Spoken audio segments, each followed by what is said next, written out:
Devikulam national പാർക്കിലേക്ക് നമ്മൾ ticket എടുത്തിട്ട് പോകാനുള്ള ആൾക്കാരാണ് ഈ നിൽക്കുന്നത്.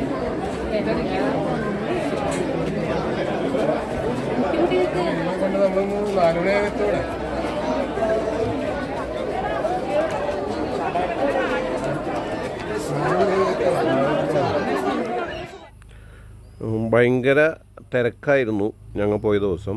അത് ഒരു ഞായറാഴ്ചയായിരുന്നു. പിന്നെ പിള്ളേരുടെ വെക്കേഷനും കാര്യങ്ങളൊക്കെ ആയതുകൊണ്ടും മഴ ചെറുതായിട്ട് പെയ്യുന്ന ആ ഒരു ടൈമിംഗ് ആയതുകൊണ്ടും നല്ല തിരക്കെന്ന് വെച്ചാൽ നല്ല തിരക്കാണ്. ഏകദേശം ഒരു 10 ഇതേപോലത്തെ 10-12 ബസ്സുകൾ നമുക്ക് ഷട്ടിലടിക്കുന്നുണ്ട്.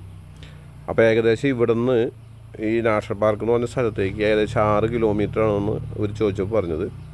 അപ്പോൾ ഈ 6 കിലോമീറ്റർ നമ്മൾ ഈ കോസ്റ്റർ പോലത്തെ ബസ്സിൽ അവർ അങ്ങോട്ട് കൊണ്ടാക്കും. പിന്നെ അവിടെ കറങ്ങി തിരിഞ്ഞ് നമ്മൾ അവിടെ ഒരു സ്റ്റേഷനുണ്ട്, അവിടെ വന്ന് നിന്ന് കഴിയുമ്പോൾ അവർ തിരിച്ച് ഇങ്ങനെ കൊണ്ടുവരും. പക്ഷേ അതിമനോഹരമായിട്ടുള്ളൊരു സീനറിയാണത്. നമ്മൾ വണ്ടിയിലിരുന്ന്, പ്രത്യേകിച്ച് ഞാൻ ഇപ്പോൾ വീഡിയോ എടുക്കാൻ വേണ്ടിക്ക് എനിക്ക് ഫ്രണ്ടിൽ ഒരു സീറ്റ് കിട്ടി ഡ്രൈവറുടെ സൈഡിൽ. അപ്പോൾ അതുകൊണ്ട് നമുക്ക് അത്യാവശ്യം വീഡിയോസും കാര്യങ്ങളൊക്കെ നമുക്ക് മൊബൈലിൽ പകർത്താനായിട്ട് പറ്റി. അപ്പോൾ അവർ ചാർജ് ചെയ്യുന്നതെന്ന് വെച്ച് കഴിഞ്ഞാൽ 200 രൂപയാണ് ഒരാൾക്ക് ചാർജ് ചെയ്യണേ. അതായത് 100 റുപ്പീസ് ഇതിൻ്റെ എൻട്രി ഫീസും 100 റുപ്പീസ് ഇതിൻ്റെ ട്രാവലിംഗ് എക്സ്പെൻസുമാണ് അവരത് ചെയ്യുന്നത്. അപ്പോൾ ഇങ്ങനത്തെ ചെറിയൊരു വഴിയാണ്. അപ്പോൾ അവരിങ്ങനെ ഇടയ്ക്കൊക്കെ വേറെ ഓപ്പോസിറ്റ് വണ്ടി വരുമ്പോൾ അവർക്ക് പോകാനായിട്ടൊരു ചെറിയൊരു ഗട്ടിങ് ഇങ്ങനെ ഉണ്ടാക്കിയിട്ടുണ്ട്. അപ്പോൾ അവിടെ ഒതുക്കും, അങ്ങനെ പോവും. പക്ഷേ നമുക്ക് സ്കിഡ് സീൻ എന്ന് വെച്ച് കഴിഞ്ഞാണല്ലോ ഭയങ്കര സീൻ. പക്ഷേ ഞങ്ങൾ പോയ സമയത്ത് കോടയൊക്കെ ഇറങ്ങി തുടങ്ങിയ സമയമായിരുന്നു. മഴച്ചാറ്റിൽ ഇങ്ങനെ വന്നിരിക്കുന്ന ഇതാണ്. നമുക്ക് ഈ ഫോട്ടോയിൽ വീഡിയോയിൽ കാണുമ്പോൾ അറിയാം. ഞാൻ മാക്സിമം നല്ല രീതിയിൽ എടുക്കാൻ ശ്രമിച്ചിട്ടുണ്ട്. പിന്നെ ഇതിലേക്ക് പോകുന്ന വഴികളൊക്കെ ഇത്തിരി ഗട്ടറും കാര്യങ്ങളൊക്കെ ഉള്ളതുകൊണ്ട് വണ്ടി ഷെയ്ക്ക് ചെയ്യുമ്പോൾ ചെറിയൊരു വ്യത്യാസങ്ങളൊക്കെ വന്നിട്ടുണ്ട്. അപ്പോൾ ഈ കാണുന്ന പോലെ നല്ലൊരു സീനറിയാണ്. നമുക്കിതിൽ ഈ വീഡിയോസിൽ തന്നെ കാണാം. ഇപ്പോൾ ഏകദേശം ഒരു 6 കിലോമീറ്റർ ഉണ്ടോ. ഈ ചേട്ടനാണ് ഇവിടെ ഡ്രൈവർ. ഇത് ഗവൺമെൻറ്റിൻ്റെയാണെന്ന് പറഞ്ഞാൽ ഈ സർവീസ്. എന്നുവെച്ചാൽ എല്ലാവരും യൂണിഫോമൊക്കെ ഈ സെയിം യൂണിഫോമാണ്. അപ്പോൾ ആ ചേട്ടൻ നമുക്ക് വീഡിയോ എടുക്കാനായിട്ട് നല്ല സീനറിയൊക്കെ വന്ന് ഞാൻ ഷൂട്ട് ചെയ്യുന്ന സമയത്ത് ആ ചേട്ടൻ വണ്ടിയൊക്കെ ഒന്ന് സ്ലോ ആക്കി തരാറ്, അങ്ങനെ അത്യാവശ്യം ഹെൽപ്പൊക്കെ ചെയ്തതാണ് ഈ ചേട്ടൻ. അപ്പോൾ ഞാൻ ഈ മൂന്നാറൊക്കെ ആദ്യമായിട്ടാണ്. നമ്മുടെ വീടിൻ്റെ അടുത്തനാകെ നമുക്ക് ചാലക്കുടിയിൽ നിന്നാകെ ഒരു 130 or 140 കിലോമീറ്റർ ഉള്ളൂ. പക്ഷേ ഞാൻ ആദ്യമായിട്ടാണ് ഈ മൂന്നാർ പ്രദേശത്തേക്ക് പോകുന്നത്. ഞാൻ കുറച്ച് ഫോട്ടോസ് വീഡിയോസൊക്കെ കണ്ടിട്ടുണ്ട്. പക്ഷേ എനിക്ക് പോകാനായിട്ട് പല സാഹചര്യങ്ങൾ ഉണ്ടായിട്ടുണ്ട്. പക്ഷേ ഞാൻ എന്തോ അങ്ങോട്ട് പോകാൻ സാധിച്ചിട്ടില്ല. ആദ്യമായിട്ട് പോവാണ്. അപ്പോൾ അതിൻ്റെ എനിക്ക് ആ ഒരു ഭംഗി ശരിക്കും എനിക്ക് ആസ്വദിക്കാൻ പറ്റുന്നുണ്ട്. എന്നുവെച്ചാൽ മുമ്പ് ഒരു പ്രാവശ്യം വന്ന ആൾക്കാർക്കൊക്കെ ചിലപ്പോൾ ഇത് കാണുമ്പോൾ അത്രയൊരു ഫീലായിട്ട് തോന്നുന്നില്ല. പക്ഷേ എനിക്ക് നല്ല ഫീലായിട്ട് തോന്നുന്നുണ്ട്, നല്ലൊരു ഭംഗിയായിട്ട് തോന്നുന്നുണ്ട്. പ്രത്യേകിച്ച് അന്നത്തെ ഒരു കാലാവസ്ഥയും നമുക്ക് അനുകൂലമായതുകൊണ്ട് ഇതേപോലെ കാഴ്ചയ്ക്ക്, അതായത് നമ്മുടെ സ്കൈയൊക്കെ ഒരു പ്രത്യേക രീതിയിൽ അതിൻ്റെ ആ മലയുടെ സൈഡിലൊക്കെ മറ്റേ കോടയൊക്കെ വന്ന് ആ രീതിയിലൊക്കെയാണ് നമുക്കന്ന് കാണാൻ സാധിച്ചത്. അപ്പോൾ അതുകൊണ്ട് നമുക്കൊരു നല്ലൊരു അനുഭവമായിരുന്നു മൂന്നാർ ട്രിപ്പ് എന്ന് വെച്ച് കഴിഞ്ഞാൽ.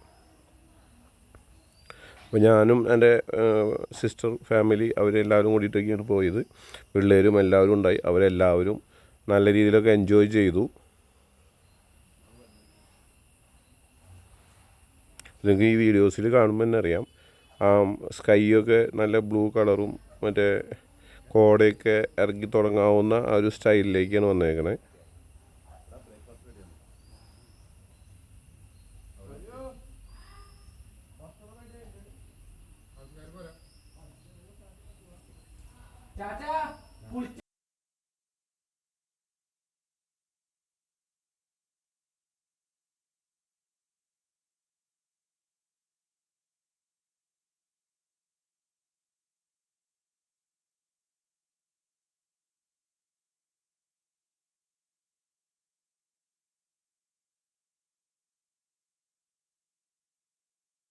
ഞങ്ങൾ ഇരവികുളം നാഷണൽ പാർക്ക് എത്തി. അപ്പോൾ നമ്മൾ വണ്ടിയിൽ നിന്ന് ഇറങ്ങുകയാണ്.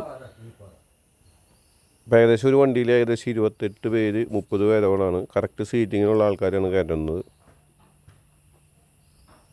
പിന്നെ അവിടെ തന്നെ ഇറങ്ങിയപ്പോൾ ജസ്റ്റ് ഒരു കോഫി ഷോപ്പുണ്ട്.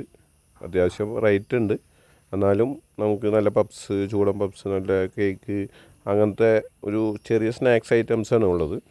പിന്നെ ശരിക്കും നമ്മൾ നടന്ന് ഏകദേശം 1-2 മണിക്കൂറോളം നടന്ന് കാണാനുള്ളൊരു ഏരിയ ഉണ്ട്.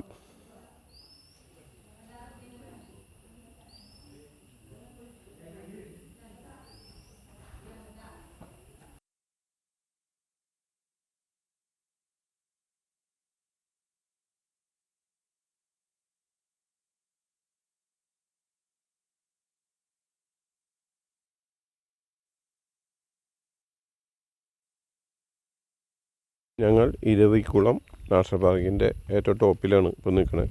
അപ്പോൾ ഇപ്പോൾ ഞങ്ങൾ നിൽക്കണ ആ ഒരു പോയിൻ്റ് വരെയാണ് നമുക്ക് പ്രവേശനമുള്ളൂ. അവിടെ ഒരു സെക്യൂരിറ്റി ഉണ്ട്. അവിടുന്ന് നോ എക്സിറ്റ് എന്ന് പറഞ്ഞിട്ട് അവിടെ ബോർഡ് വെച്ചിട്ടുണ്ട്. അപ്പോൾ ഈ ഏരിയയാണ് നമുക്ക് മാക്സിമം നാഷണൽ പാർക്കിൽ നമുക്ക് നടന്ന് കാണാനൊക്കെ ആയിട്ടുള്ള സ്ഥലം. അപ്പോൾ ഇവിടെ നിൽക്കുമ്പോൾ നമുക്കൊരു ഇപ്പം നമ്മൾ വണ്ടി കയറി വന്ന ആ ഏരിയ ഒക്കെ നമുക്ക് ഫുള്ളായിട്ട് നമുക്ക് കവർ ചെയ്ത് കാണാൻ പറ്റും. അപ്പോൾ ഇവിടെയാണ് ഏറ്റവും അവസാനം ആൾക്കാർ വന്ന് ഇതേപോലെ ഇരുന്ന് ഫോട്ടോ എടുക്കൽ, വീഡിയോ എടുക്കൽ, അങ്ങനെ ഭയങ്കര തിരക്കും കാര്യങ്ങളൊക്കെയാണ്.